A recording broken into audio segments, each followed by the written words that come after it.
Boa noite. Hoje, terça-feira do carnaval que não houve, né? Estamos nós aqui para mais um estudo do Livro dos Espíritos e chegamos num tema, no capítulo 12 da terceira parte, que é da perfeição moral, né? Eu vou até falar um pouco do capítulo. É muito interessante que, às vezes, a gente conversa com as pessoas e elas falam assim, nossa, eu ainda vou precisar de muita encarnação para me melhorar, para eu poder evoluir, aquela coisa toda, né? É até louvável essa humildade da pessoa, se na verdade não retratasse aí uma grande de uma preguiça, né? Por quê? Porque nós temos várias dicas de como nos melhorarmos nessa encarnação, né? Eu ainda não encontrei, assim, pessoas que literalmente, eu falo frequentando casa espírita, tá? Ou frequentando algum credo religioso, que fala, ó, essa daí é uma alma perdida e isso não vai melhorar de jeito nenhum. Não encontrei. Não sou tão experiente assim, mas eu brinco, né, que como eu sou da área técnica, estatisticamente falando, eu deveria conseguir encontrar representações desse tipo de alma, né? Vamos usar esse termo, desse tipo de espírito encarnado. E eu não encontro. Todos que eu encontro são pessoas que têm capacidade, sim, de atingir uma perfeição moral, mas elas evitam o trabalho que a perfeição moral exige, né? Eu brinco que se todos nós fizermos um plano sério, né, chama SES espiritual, se todos nós fizermos um plano sério de fazer a nossa ascensão espiritual, ela irá acontecer. Não tem jeito, ela é inevitável, né, que isso aconteça. Mas o que é um plano sério de ascensão espiritual? O capítulo 12 do Livro dos Espíritos é uma boa dica. A Bíblia é outra boa dica. Então, nós temos vários livros que já estão conosco no planeta Terra há vários anos, ou vamos dizer milênios, todos eles nos dando dica de como nos portar para que realmente cada um de nós possa atingir a perfeição moral. E o interessante, a hora que a gente lê o capítulo 12, que não os itens não exigem de nós nada que não seja possível fazer já no planeta Terra. Então, antes, como se diz, né, depois dessa introdução toda, né, desejando a todos assim uma feliz noite de terça-feira de carnaval, estudando e investindo na sua perfeição moral, vamos iniciar a leitura do Livro dos Espíritos, tendo em mente que tudo que vai ser dito aqui é aquele manual que todos nós ficamos pedindo que deveríamos ter para podermos facilitar o nosso trabalho. Nossa, seria tão mais fácil, sim, seria tão mais isso, aquilo outro. Então, o capítulo 12 é esse livro de perfeição moral. E por coincidência, mas é só coincidência, não tem nada de esotérico nisso, na hora que eu falei 12, eu lembrei que a Cartas aos Romanos, no capítulo 12, tem uma lista de tarefas ali que a gente consegue fazer. Eu começo a rir, só que todas as vezes que eu estudo aquele capítulo, eu falo, nossa Senhora, de novo, de novo, de novo, de novo. Então, assim, que fica a dica, né, da gente escolher o que eu vou fazer, o que eu vou tratar, qual vai ser minha meta em 2021 de melhoramento na perfeição moral. Qual daquelas minhas sequelas morais que eu vou trabalhar? E aí a gente começa a trabalhar. Começa assim. Eu vou ser uma pessoa mais compromissada com os meus estudos espirituais. Estou falando nem estudo espírita, hein? Estou falando de estudos espirituais. Sim, vou ser mais compromissado. Pronto. Aí você começa. Um ano que você for sério, né, será suficiente para fazer você o hábito. E aí o resto vai acontecendo, por consequência. Então, começando aí na questão 893, né, do ele fala exatamente as virtudes e os vícios. Ele faz uma diferenciação entre as virtudes e os vícios. Então, vamos lá. Qual a mais meritória de todas as virtudes? Olha, ele quer saber qual que é a mais meritória. Aí ele responde, os espíritos, a espiritualidade maior responde que todas as virtudes têm o seu mérito, porque todas indicam progresso no caminho do bem. Isso é claro. Qualquer virtude, que por isso que eu te falei, escolha uma, né? E aí começa a trabalhar. E ele fala que sempre que houver resistência voluntária ao arrastamento das más tendências, vai ter virtude. Mas tem que lembrar que o sacrifício do interesse pessoal pelo bem do próximo, sem segundas intenções. Isso é a coisa mais complicada do planeta. A pessoa faz o bem, mas existe uma segunda intenção nesse bem que ela está fazendo. A mais meritória é aquela que está fundamentada na caridade mais desinteressada. Tá? Você não está trocando nos horas para ter uma casinha com vista para o lago lá em nosso lar. Não faz o menor sentido que você haja dessa forma como está fazendo uma caridade, por exemplo. Aí ele fala que, na pergunta 894, Kardec pergunta que existem pessoas que fazem o bem por um impulso espontâneo, e eles não têm que lutar contra nenhum sentimento contrário. Tem elas o mesmo mérito que aquela que deve lutar contra a sua própria natureza e que consegue superá-la? O que Kardec está falando aqui? Olha, eu tenho uma pessoa, Madre Teresa de Calcutá, planejando o dia dela, e Oswaldo planejando o dia dele. Né? A Madre Teresa, assim, não precisa nem de fazer um exercício, ela sempre vai planejar o dia dela de uma forma mais caritativa e tudo mais. Se eu quiser, eu tenho que me esforçar. Qual dos dois tem seu mérito? Né? Sou eu que tenho que me esforçar e ela que não tem que fazer esforço algum? Como é que é? Então eu tenho mais mérito se eu conseguir? Ele fala assim, os que não têm que lutar é porque neles o progresso está cumprido. Lutaram anteriormente e triunfaram. Então, ou seja, o Oswaldo, ele não é ainda, ele está. Ele está querendo fazer a caridade. Já o Chico, Madre Teresa, todos esses avatares, esses seres luminosos que passaram por aqui, eles já são caridosos. Então é diferente, está vendo a diferença? Um está. É um estado momentâneo que pode, momentaneamente, ficar egoísta, deixar de ser caridoso. O outro não, é natural nele. Né? Você via muito isso no comportamento do Chico, né, que é quem espírita que nós acompanhamos. Mas você vai ver esse tipo de comportamento em pessoas simples que já possuem naturalmente isso nelas. E ele fala, os bons sentimentos não lhe custam nenhum esforço e as suas ações lhe parecem tão simples. Por isso, porque eles já conquistaram, eles são desse jeito. Então, existe mérito. Porque lá atrás eles não eram, mas agora eles são. O bem tornou-se para ele um hábito. Então, nós temos que honrá-lo porque eles venceram a luta. Então, assim, eles conquistaram, eles têm direito a essa posição, tá certo? E, no nosso caso, como ainda estamos longe da perfeição, isso nos causa surpresa. Né? Esse contraste, a gente admira essa forma singular de comportamento. É o que ele está falando aqui. Mas, nos mundos mais avançados, isso é natural. Né? O que para nós é uma exceção, lá é regra. E isso tem que ficar claro na nossa cabeça, que o sentimento de bem no mundo avançado ele está por toda parte, porque ela é habitada por espíritos que são bons, naturalmente bons. E se tiver uma má intenção lá, isso vai ser uma exceção monstruosa. Homens ali são felizes. Por quê? Porque só fazem o bem, entendeu? E isso também vai acontecer conosco, a humanidade, quando a humanidade se houver transformado e quando compreender e praticar a caridade em sua verdadeira acepção. Então, é interessante a gente prestar atenção nessa resposta. Você vê que as respostas desse capítulo são respostas extensas, que a gente deveria lê-las, relê-las.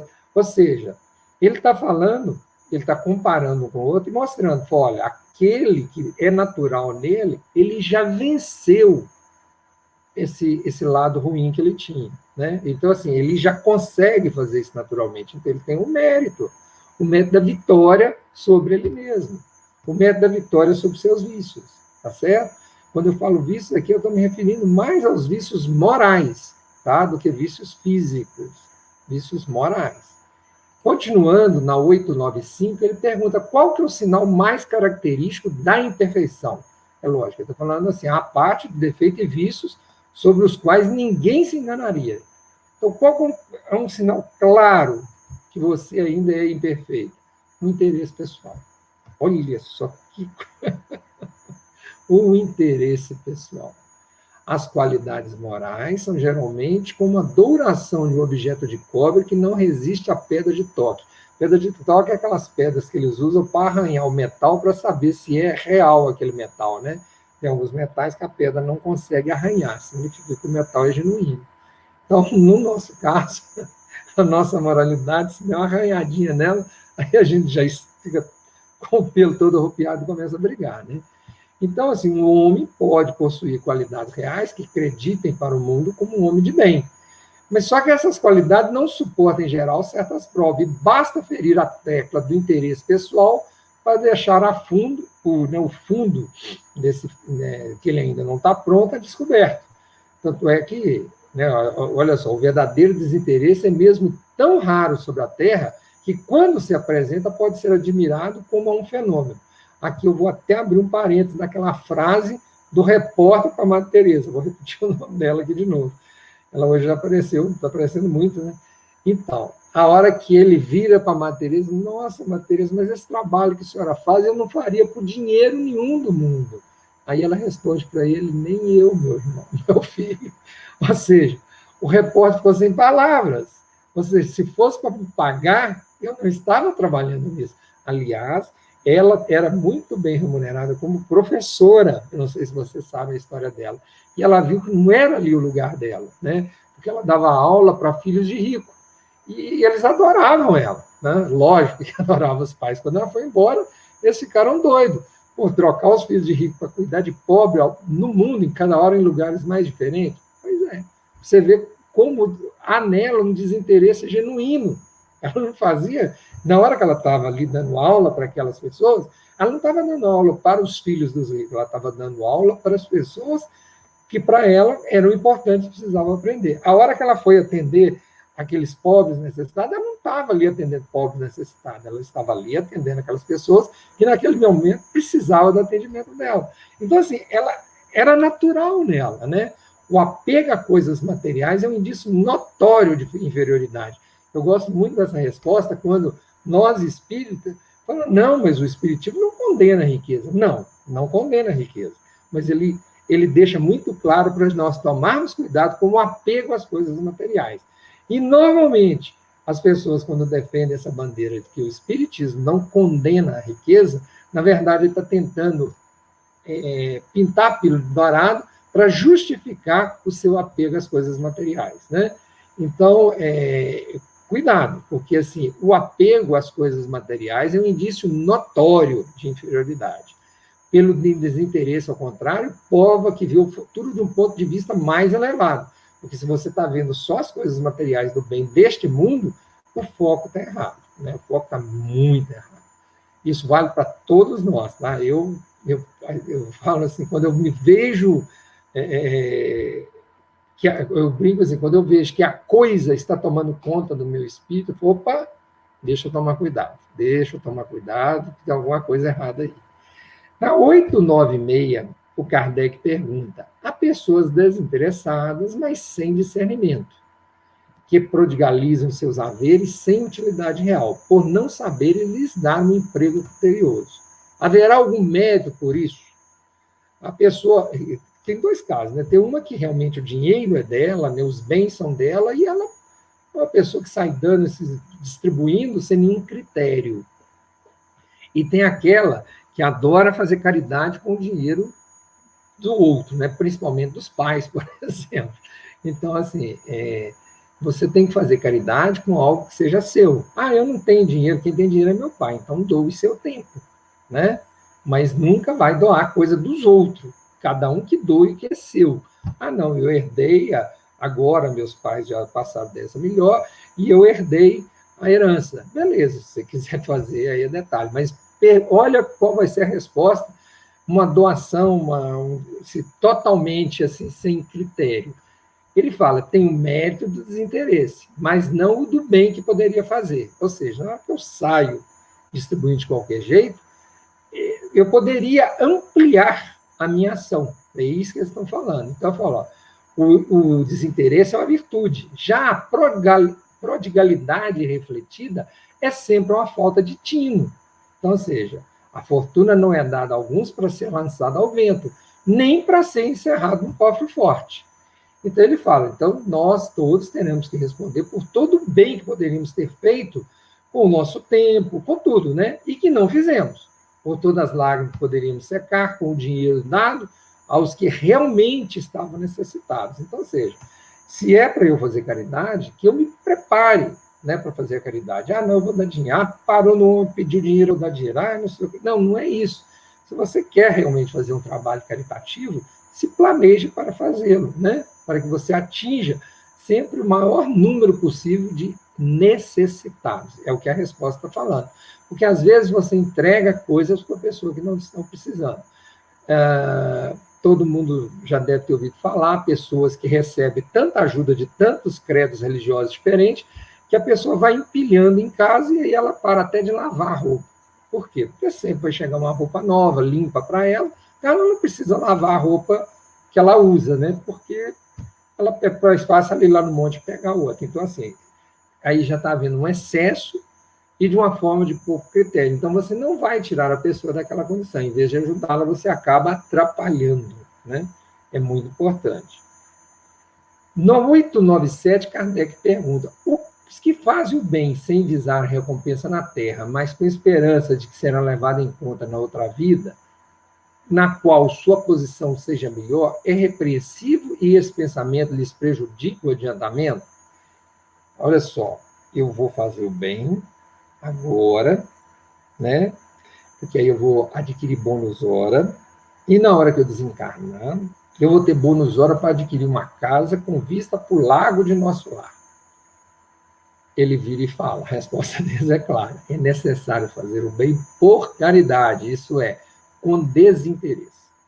Então, se a minha caridade é uma caridade interesseira, mesmo que seja um interesse no plano futuro, então cuidado.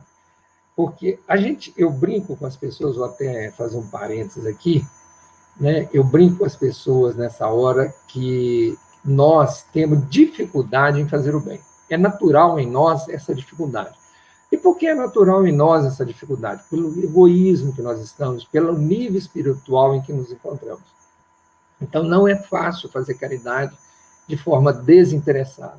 Sempre a gente fica, nossa, Deus, que bom.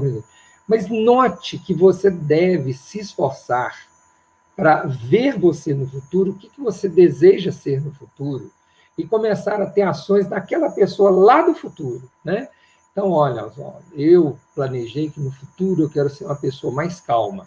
Então, eu começo a desenvolver em mim, de forma forçada inicialmente, atitudes que me coloquem com qualidade naquela pessoa que eu quero ser lá no futuro. E, ao fazê-lo, eu começo a desenvolver o hábito de ter aquela qualidade. E isso me ajuda. Então, na hora que os espíritos estão respondendo, você vê que ele fala, olha, realmente, né, você tem que ser uma pessoa sem desinteressado e tudo mais. Mas ele não fala, ó, para de fazer porque isso está errado. Ele não fala assim.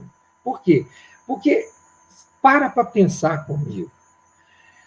Aquilo que nós todos chamamos de defeito, né, e que algumas religiões até chamam de pecado, aquilo que nós chamamos de defeito foi o que me fez chegar até aqui. Por que eu hoje sou um pai responsável? Porque eu sou egoísta. Eu cuido dos meus filhos. Eu não deixo faltar nada para os meus filhos. Vocês concordam? Isso é egoísmo.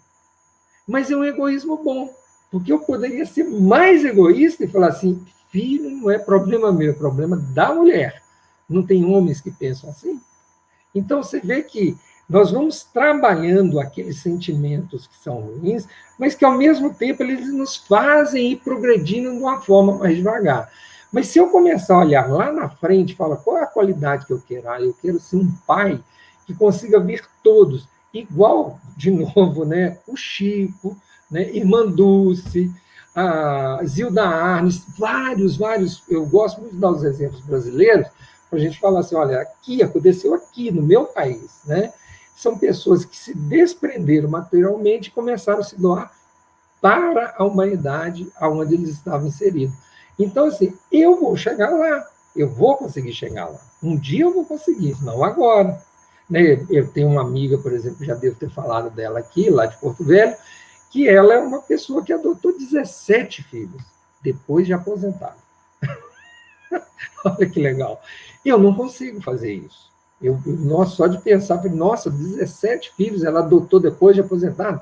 Não sei se foi assim logo depois, mas foi nesse processo, né? Então, enquanto alguns falam, nossa, eu depois que aposentar não quero mais trabalho nenhum, ela, pelo contrário, ela se dedicou a uma escola para atender mulheres e filhas das mulheres na periferia. Por quê? Porque essas meninas e as mães estavam engravidando de uma forma, não é irresponsável, coitadas, porque nós não podemos falar de forma irresponsável, por quê? Porque não era dado a ela um conhecimento, uma forma para ela se educar. Outras opções, e várias mulheres no norte acreditam piamente que uma gravidez segura o homem, né? E isso é uma falha que costuma acontecer no Sudeste, que já é um lugar mais estudado. Agora, você imagina uma periferia de cidade do Norte, né? E ela fazia um trabalho belíssimo, né? Fazia, não, faz. Aí, quando eu converso com ela de vez em quando, ela ainda me conta que ela ainda vem fazer trabalho em Minas Gerais. Eu falo, meu Deus, larga alguma coisa para a gente fazer, né? Então, é disso que nós estamos falando aqui. Né? Você pega uma qualidade lá do futuro, a pessoa que eu quero ser lá no futuro, e começa a fazer atitudes dessa qualidade. Agora, será forçado, vai ser meio fingido, mas, gente, você vai desenvolvendo, vai desenvolvendo, vai desenvolvendo. Quando você assustar, você já está fazendo aquilo de forma natural. Isso é muito bacana, isso é muito bonito. É preferível do que você ser aquela pessoa do eu nasci assim, mas não é obrigado a morrer assim, entendeu? Isso tem que ficar guardado no nosso coração.